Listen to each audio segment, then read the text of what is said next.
A very warm welcome, everyone, to one of the breakout sessions of Decolonial Europe Day. This particular session that you've joined is going to be about a Pan-Decolonial Reparations Manifesto that we've been developing as Aralez in the context of the Netherlands, and we're based in Amsterdam, and I'm going to tell you more about the organization. And part of today's session's goal is to both present the manifesto, why we created it, some of its frameworks, demands, how we look at it, how it can maybe become a social tool internationally as well for social movements. And next to that, to also gather your feedback and input, because for now it's a concept manifesto, and the manifesto, the idea is that it can also be a yearly conversation. So it's not like it will be a living document that we will revise each year. So my name is Max. I'm one of the co-founders of Aralez and coordinators and organizers there, which I do with much joy. So about the organization, who's Aralez, we're a grassroots network and organization based in Amsterdam. And basically, we are busy with decolonization in the broadest sense of the word. And we founded this organization basically for two reasons. One is that we noticed that a lot of diasporic communities are organized separately from each other, so that it's maybe good to sometimes have an umbrella organization to bring these together. But the second layer was that most of the anti-racism organizations in the Netherlands are also focused on domestic issues. And while the decolonization and the theme of colonialism is an international issue, so we specifically want to fill that gap to both organize between communities, but also focus on international solidarity. So that is also something that is work in progress, but that is maybe some background. We have a website where you can find more of our projects. But yeah, very shortly, I don't think I have to convince this audience why decolonization is necessary. Within the European context, they often talk about, of course, things like institutional racism, which is now being more and more recognized, but colonialism is also an institutional element. And I'm a visual learner, so I chose a picture to illustrate how colonization and neocolonialism is still rampant today. And the image that I chose is from Tuca Vieira. He's a Brazilian photographer, and this is an image of Sao Paulo taken from a drone. And what you see here basically is you see a favela to the left where there's lack of good sanitation, jobs, work, poverty, this kind of thing. Then you see a gated community, a wall with tennis courts, swimming pools, and every balcony has its own jacuzzi. And they're basically looking over the favelas, right?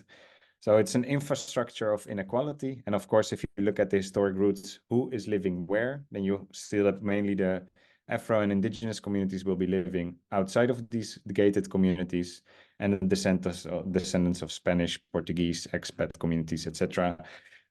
European descendants are living more in the gated communities areas. And of course, this image shows it very up close how colonization has created this inequality, but this is also the global picture, right? If we imagine Europe is also a gated community. It has walls, it has this huge inequality. So although it's not in your face as this picture is, the framework is the same. And we can also see if colonization has ended, then why has inequality continued to grow, right? So we can see that before colonization, the inequality between, and these are the graphs that you see there on the right, inequality is actually grown. So before colonization started, you could see that between richer and poorer countries, the economic difference was 1 to 3. Right after the Second World War, according to the UN, it was 1 to 35. Around early 2000, it was 1 to 80, and the most recent study is actually 1 to 110. So we see that the global inequality between countries is actually growing, and that has everything to do with the underlying infrastructures. So this is something we need to dismantle and critique. So where did it start? If this is the context and that colonialism is still reproducing itself today, why did we start this conference and when did we start it? So we had our second edition of the conference out of which this manifesto as an initiative came on the 20th of April this year, and the first one started around 20th of April last year. And you can see some images of these conferences. We started this conference specifically and symbolically around the 20th of April, because this was the similar period where in the 50s, the Bandung Conference took place in Indonesia, which was the first country to actually call its independence right after the Second World War in 1945. And the goal was, once they defeated the Dutch, they had to fight an independence war. They didn't get their independence for free. They started to, because a lot of countries, had suffered from colonialism, but also were getting repercussions and had tough negotiations with their former colonizer, how they could gain their independence. So to organize solidarity between the global South, they had together, and the idea was to bring the African and Asian countries that were struggling for decolonization together in this Bandung Conference. One of the outcomes of this is the non-alignment movement that is still alive today.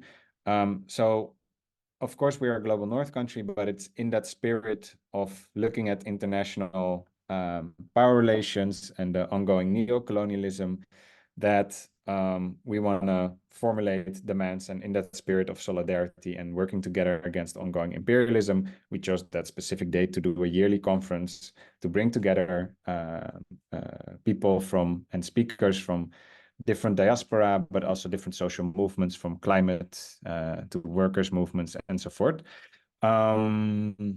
Yeah, and of course, we can see that during the decolonization period, it was not like an enlightened moment where, you know, Western leaders gave up their power and apologized for colonialism and, you know, handed over friendly. You can see that with all the coups and murders. For instance, Kwame Nkrumah was couped, but also Sukarno, one of the first elected presidents of Indonesia, that are seen on the picture as well. So yeah, definitely issues there. But that's some background on the timing and context of the conference. So I will share later in the chat the link to our manifesto where you can find it. But this is an index of the chapter outline, so you can also see how it's built up.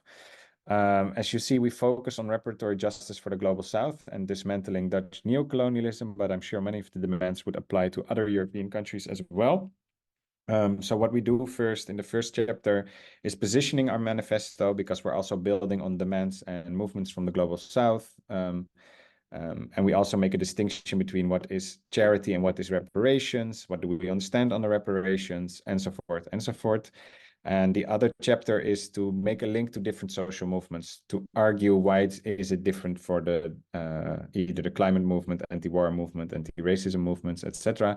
To also provide arguments, tools, figures for people to make that relevant connection. And in the fifth chapter are the basically practical demands that we could campaign on or demand the vision for reparations that we can do in different sectors, which I will elaborate on in a little bit. And I mean, this is elaborated more in the whole manifesto, but why is it important for people who are campaigning for workers' rights or socialism inside, for instance, the Dutch context? Well, some of the numbers that we've seen from NGOs that they've gathered is that actually right now 14 million people are working full-time in the global South for the Dutch economy in extremely low wages, dangerous working conditions, etc., throughout the value chain, right? You can think of the ananas, the bananas, or the mobile phones that are created. So basically, these are workers that are part of the Dutch economy, but because they are living outside this border, their rights are infringed upon. So this is also a workers' issue for our own economy, quite directly in that sense. Of course, with anti-racism, we see that 1 in 5 people of color in the Netherlands live below the poverty line, which is way, in relative terms, way above white Dutch working class people that are living above under the poverty line. But if we actually take the standard of poverty line that has been taken in the Netherlands and we apply that to the global South, actually 90% of the global South would be below that poverty line if we take the Dutch standards of this. And of course, another element is that why taking a global perspective on decolonization for anti-racism within the Dutch context is that racism is actually a colonial boomerang. There's several examples of this. We can see it, of course, in the war on terror, right? That the Muslims are dehumanized to be able to invade Iraq, Afghanistan, Libya, you name it, with a lot of tropes. But then you see this policy also coming in internally. So mosques being spied, ethnically profiling, this kind of thing, because there's an image of the other. But the image of the other is created throughout the legitimization of invasion in other countries, and that then seeps down into a domestic issue.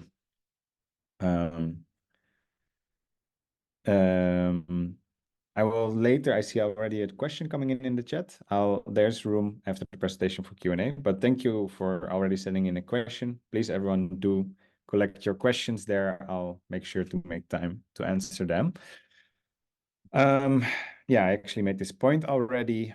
And this is the same point when it comes to women and queer issues with gender pay gap. We can see again the North-South divide being, the inequality for women being way bigger when it comes to the internal gender wage gap and when you look at it from north to south. So again, which women, which communities are we including? Depends how you will look at the issue where the urgency lies. And of course, with climate change, it's clear that the climate destruction that we are witnessing now is a direct outline of colonialism, right? The infrastructure that is looting the resources from the global south are a direct, follow-up consequence of more than 400 years of colonialism. But we can also look at it, if you look at the CO2 emissions, the historical footprint of the global north is 92% of the emissions that have been disrupting the climate, and from the global south, 8% in total. So when it comes to climate reparations and who is responsible for what, we see that there's a huge responsibility for the global north. And they've taken basically colonizing the atmosphere, because now taking away space for others to use their emission rates, if that could have been distributed equally. So this is some of the background, how it weaves through all the different social movements. From the framework and terms, right? Why reparations so important? We've seen a recent development, and I think you can see that in the US, but other countries as well. For instance, the Pope also apologized on behalf of the Catholic Church. There's a lot of sorries, but no reparations, right? So in the Dutch context, we had the king saying sorry for slavery and the unjustified wars in Indonesia. We had Mark Rutte, our prime minister, saying sorry for slavery. Amsterdam municipality mayor, the banks, and so forth. Everyone is so very sorry, but nobody wants to do repair, right?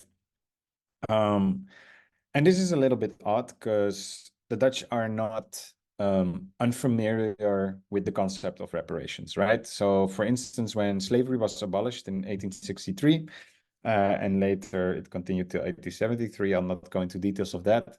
But what they did, they compensated the master enslavers for their loss in property, and the enslaved were given no form of reparations or remedy, and in fact had to continue to work for another 10 years for their master enslavers in the context of Suriname. And in Indonesia, actually, the last enslaved person was only freed in the early 20th century, because they only freed enslaved people one at a time when the Dutch state was able to compensate the enslaver. So in the Indonesian context, it went more in chunks rather than liberated all. But you could see that in the way that the policy was made to repair, there was property damage seen for the enslavers, and not the other way around. And there was no moral conscience. It was an economic, the slavery was not an economic profitable model anymore, because there was too much resistance to slavery, so it cost more to police it, and so forth and so forth. So reverse reparations basically was what happened. And this is the same, and this is also why the apology didn't came at the time 150 years ago, right? It took the Dutch state 150 years to apologize for slavery, a symbolic gesture, because in practice they don't do repairs, because they were not sorry at the time. Let's be clear, they were not sorry at the time. This is why they apologize 150 years after date, because it looks civilized to say so. For the Indonesian part, when they gained independence, actually the Indonesian state had to pay reparations to the Dutch state. They forced this through violence. A few billion, like 4.8 billion gulden at the time was the Dutch currency. Up until 2003, they paid reverse reparations to the Netherlands, just like Haiti paid for more than 100 years, for instance, reparations to France when the Haitian Revolution gained independence. So again, the colonizer has always tried to defend its colonial grip and was never sorry and gained reverse reparations. So reparations is nothing new. It should just go now in the right direction if you're truly sorry about what you did. I like this quote of Malcolm X. If you stick a knife 9 inches into my back and pull it out 3 inches, that is not progress. Even if you pull it all the way out, that is not progress. Progress is healing the wound, and America hasn't begun to pull out the knife, right? This knife as a metaphor, this is also the neo-colonial stage. The knife has not been pulled out at all, which is why we saw from the previous images this inequality growing. So when it comes to the context of the manifesto, we try to reclaim the term decolonization. In our opinion or perspective, the term has been quite co-opted in the European context. So the term decolonization has been inflated to mean diversity and inclusion, right? From history, we understand that that's the root of discrimination, where that comes from, these discriminatory mechanisms, and how can we now get an equal seat at the table? But the term decolonization came from former colonies. That was the positionality where that term was coined from, and it was about the right to self-determination, right? The right to be liberated from different forms of imperialism. And now it becomes to mean in the European context how to dismantle and unlearn forms of discrimination. But if you gain a seat at the master's table, then you are just gaining a seat at the colonizer's table. So the table itself needs to be destroyed, transformed, however you want to name it. And new tables should be able to rise, but it has nothing to do with decolonization if you're just included in the master's house and remain the same pillars, right? And you can see this co-optation also of social justice language with, for instance, a campaign by the CIA. It's called Humans of the CIA. It's really funny and ridiculous. You can find it on YouTube.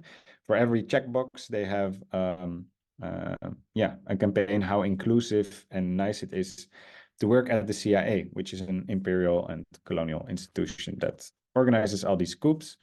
I think Angela Davis said it well as well in her quote. It seems that the term diversity has colonized all of our struggles for social justice. When you only do the visible dimensions of diversity, you might end up with a group that is more conservative than the white people you try to diversify. Until we combine diversity with social justice, we end up with diversity that makes no difference at all. And basically, decolonization in the European context now often means diversity and inclusion. So we also clearly position ourselves against this trend. I think I've already said this, but we want to unify the different communities to look also for international solidarity instead of domestic, so we can really undo the colonial structures. What we understand under reparations, very briefly, they need to be done holistically, right? Because colonialism was not just military and direct political control over territories. Colonialism came with institutions, right? They came with education, they came with laws, they came with parliaments, they came with banks, they came with science. So it was a web of infrastructure that was created. And this is also why you, for instance, see that doesn't matter where you are in South Africa or whatever, they will still celebrate Christian holidays, culturally speaking, but also with the science, they will have Eurocentric curriculums, right? So you cannot do the reparations in one dimension. You need to look at it holistically from all these different dimensions through which colonization is operating and reinstalling itself. So it needs a reconstruction as well and a rebuilding into a new world that is beyond this colonial capitalism world and system that has been basically through force been implemented across the world, and the carving up of places, right? Now, if we are aware, it's not about just a sum of money, a transaction, right? Although it costs money maybe to repair and reconstruct, it's about transforming all these institutional webs, reimagining the world. There's also, of course, the idea of charity, but they are not reparations. And one of the way we decipher the two mechanisms, when is it reparations and when is it charity? So in the case of reparations, we put issues in historical context, right? How did we get here? So if, for instance, you do a campaign, Save the Children, let's bring water to water impoverished places, then we first ask, what is the historical context? How did these people become impoverished, and what was the underlying reasons, right? And the other one is ahistorical. It just takes for granted that there's some people poor suddenly, and we should help them, etc. Right? So ahistorical. The other is political. So instead of working on symptoms, okay, I'm going to provide, water or food in this charity form. No, you're going to make political demands. Okay, what kind of trade agreements are there, or debt structures that are making one country be in poverty and the other be rich, right? And the other is apolitical. It just gives the water, tries to alleviate some of the symptoms, but doesn't make political demands. One is about social and cultural dignity, right? You work with the autonomous and social movements in the local context with their language through dignity, instead of, reproducing this racist stereotype of the poor, underdeveloped, etc., people of these countries that we need to save. And in one case, the final goal, the vision, is liberation from oppression, right? To go for the right to self-determination. And in the other goal is emancipation, right? People need to become civilized. It was in the end of 19th century. Now it's called developed. They need to become developed like the West. They need to follow our trajectory. That is the emancipation trajectory, right? So these are some of the differences that you can help analyze. Okay, is our campaign actually about reparations, or are we becoming charity, right? Hopefully this is a helpful analytical tool to compare the two. Okay. Next, reparations framework. What are some of the elements for implementation of reparations in law? These are based, one of my mentors on reparations have been Esther Stanford Kosse, that is also working on reparations for more than 30 years. And these are some of the principles in international law. There's more principles, but these are some of the core principles in international law around reparations after crimes against humanity, that you can take into account how to give shape to reparatory mechanisms. One, of course, is the zero, the beginning point, which is the phase now in the Dutch context where we are, is recognition, right? You recognize something has been done and you do truth seeking. So investigations, writings, educational programs to recognize, or maybe yearly rituals to give recognition to the crime against humanity and to tell this story. Another element is very simple. It's restitution. So if you have stolen land, you give back the land. If you've broken down a house, you rebuild the house, right? Simple. Or if you've destroyed an ecosystem, you repair the river or the forest, etc. Then you have the part of compensation. You say, I'm sorry, here's an extra compensation for the wrongdoing. There's the element of rehabilitation. And there's also the concept of intergenerational trauma. How do you rehabilitate the victims, right? And rehabilitation, for instance, with the Jewish Holocaust, there's in the Netherlands institutions that facilitate that. So for instance, my grandfather was Jewish, and I can go to Joods Maatschappelijk Werk, which translates really as Jewish Maatschappelijk Werk, and I can get rehabilitation programs if any intergenerational traumas have been given on. The element of satisfaction, right? You cannot decide for a victim how they're going to be compensated or how their reparations process is. It should be about them, not with them, not about them, but with them. So when it comes to the Palestinians, right, they have the right to return. That would be a form to satisfy what is happening, the right to return. So you cannot say, okay, you know what, we have a home for you. It's going to be the Egyptian desert, right? We're going to build houses for you there. That's not satisfying. You cannot decide for them how reparations looks like, right? And then you have non-repetition. So what kind of mechanisms do you install for the crime to never happen again? So, right. So, after apartheid was abolished, etc., you have laws like you're not allowed to discriminate people, right? This kind of non-repetition laws you can imagine that can then be installed in a constitution, so people are protected from the crime happening again. So these are some of the dimensions through which you can think, okay, what mechanisms for repair can we campaign for? Now, these are, you can just make a screenshot. I'm not going to go over them because I want to have time for you to ask questions and so forth. But these are some of the inspirational frameworks or campaigns or manifestos that we've drawn inspiration from in our own, let's say, manifesto, next to the input from the conferences that we had, that you can look at it. All right.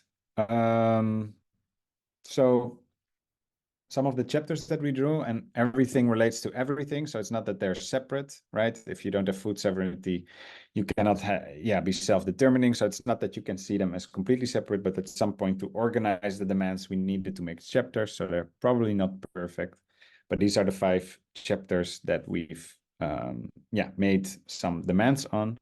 I'm going to illustrate some of the demands per chapter now. So it's not complete. It's just to give you a feeling what kind of demands are in it. Again, I'll share the full manifesto in the chat so you can look at them later in more peace. But yeah, the right of self-determination goes around abolishing military industry, nuclear weapons, and NATO. NATO being made as a military bloc against the Soviet Union. It collapsed, but it still remains a military, imperial tool, and often involved with different forms of imperialism today. And it's also about ending economic and international warfare. So for instance, if countries like Cuba and Venezuela were not doing things that the US is happy with, then they get economic sanctions, right? So this is pressuring other countries to do certain things. This should not be done. And also the UN should be democratized, with the security councils having an overvote, etc. So how does that work? These kind of types of demands are there, but there's more like, not invading countries, this kind of things. Reparations for finance and economy. This goes really around the details around, IMF and World Bank policy and the debt policy. So a lot of countries are indebted with these Western institutions, and with these debts towards these banks, there's strings attached, right? So if one country has a debt, it now needs to adjust its economic policy according to the bank. So that's a way indirectly that Western institutions influence economies in the global South, and these policy instruments through these banks and debt politics are always neoliberal, right? The cocktail budget cuts focus more on exports of raw materials, privatization, these kind of things. So it's basically policy that makes it more profitable and open the trade barriers for Western multinationals to loot the economy, but also things like lowering wages. These are all policies that are made in the West and enforced through debt. So when a country is in debt, they have to pay all of these. And a lot of these debt, that is a concept of odious debt, for instance, were even gathered during Western-backed dictatorships. So, for instance, South Africa had an apartheid regime, and that costed money because you need to, finance police force to maintain that apartheid system. And then the normal people have to pay that bill of apartheid for the coming years after apartheid is abolished. And with this debt, they cannot self-determine their economy, right? So this kind of demands is in this reparations for finance and economy. And this is also, for instance, a demand from the CARICOM 10-point plan that they say abolish debts directly. So this is not a new or revolutionary idea. When it comes for reparations to Mother Earth and food sovereignty, things like, we have a Eurocentric international law, of course, that looks at nature as a thing to possess. So how do we give rights to nature? In countries in Ecuador, for instance, they have given nature rights, but you also see this in New Zealand, that river got rights as a living legal entity, right? In the West, we give company also a legal entity, so they've included through indigenous fishes also rights to nature. Of course, that's not perfect, but these are examples that we can draw inspiration from. And food sovereignty goes a lot around, the unequal competition and the way that the agribusiness is taking over land for basically export of raw materials to the global north. So all these kind of things are in this chapter. Reparations for culture and identity. Of course, one of the legacy, we know that some of the reparations might go through nation state and these kind of things, but we also recognize that borders are drawn, arbitrarily. Sometimes you have a border within it, 100 languages, cultures, this kind of thing. So we need to recognize that you have a nation with multiple nations in it.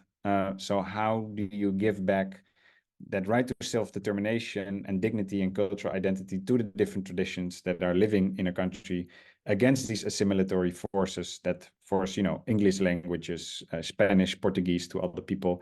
And, if you can see in UN reports that half of the 6,000 languages that are spoken worldwide will disappear over the coming century, probably. And that has everything to do due to colonial assimilations. So there needs to be a proactive reparations for culture and identity. One of the inspirations to have drawn this from is, for instance, the right to self-determination for indigenous peoples. There's also UN declarations on this.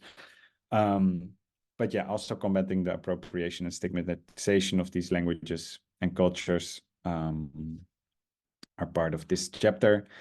Final chapter, reparations for global human rights. Of course, imperialism was and colonialism was patriarchal. It was discriminatory to LGBT communities. So you'll see these ramifications working in today. So these harms should be repaired and undone.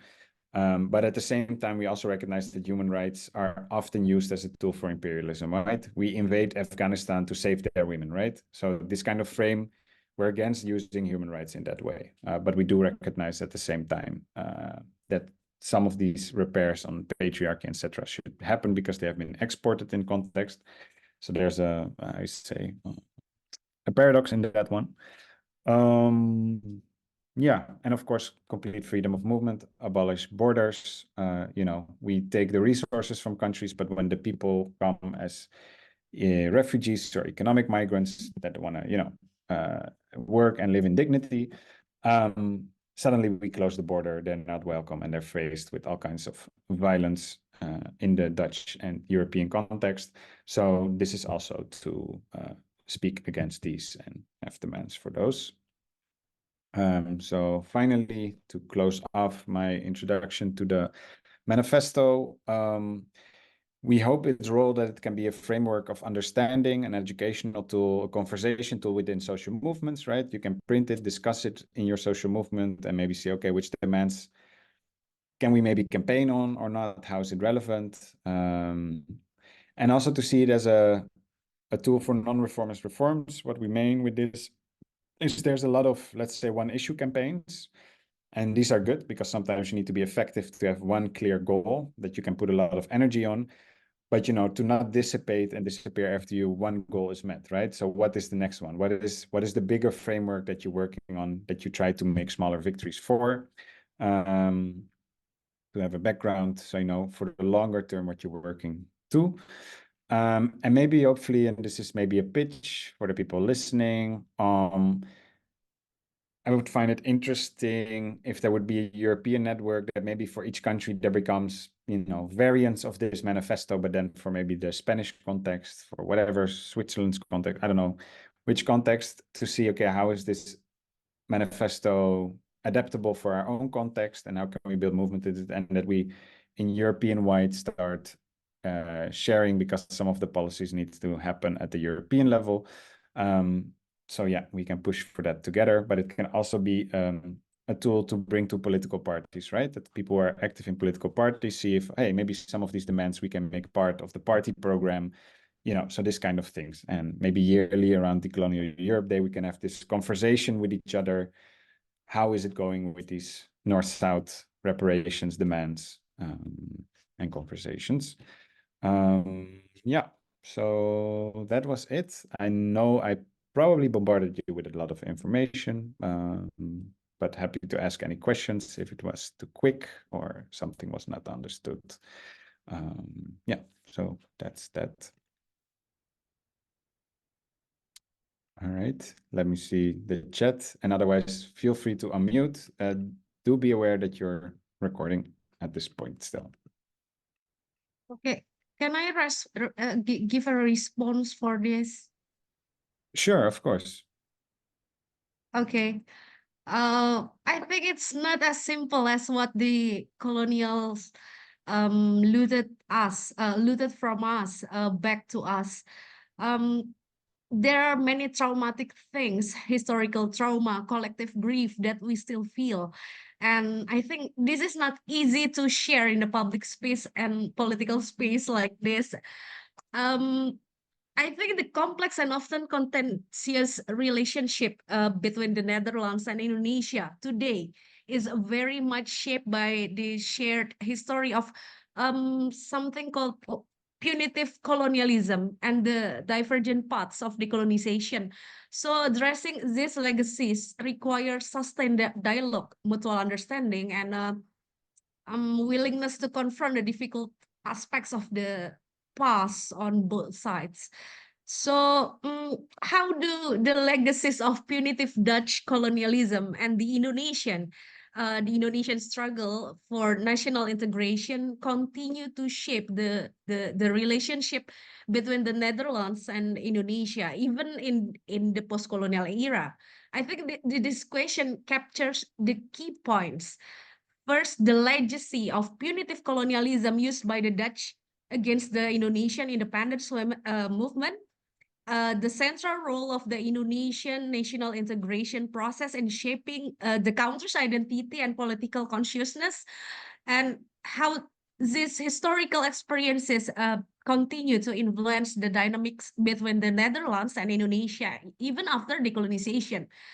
And okay, there's more, and the critical question that delves deeply into the complex and multifaceted legacy of punitive colonialism and the Indonesian national integration process, and how it continues to shape the dynamics between the Netherlands and Indonesia in the post-colonial era. Yeah, that's my response. Thank you. Yeah, so it was not really a question, but more a response, right? Yeah. As in, Yeah. that it will be complicated in that sense, and it has many layers, and there's your own homework within Indonesia or not. So how we try to position it, and so if you're from Indonesia and in that context, we let you, how you want to respond and deal with the Netherlands is up to, let's say, the people from Indonesia to organize and to find a reply on. So what we want to do, part of the manifesto is to see, okay, how can we not do harm so you can self-determine how you respond with this issue? Because if you look, for instance, at Indonesia, and this is then a good example, you had a leader trying to do the unification, right? To have one national movement against for freedom, that is then Indonesia, Sukarno, and then the response from Western countries is to organize a coup, right? And then install a dictator like Suharto for decades, and then Suharto, is corrupt, kills a lot of communists, this kind of thing. And then the Indonesian economy is in debt because of this ruling dictator. And then, the economy is totally privatized, and you can see a lot of poverty and this kind of legacy. So for us, it's okay.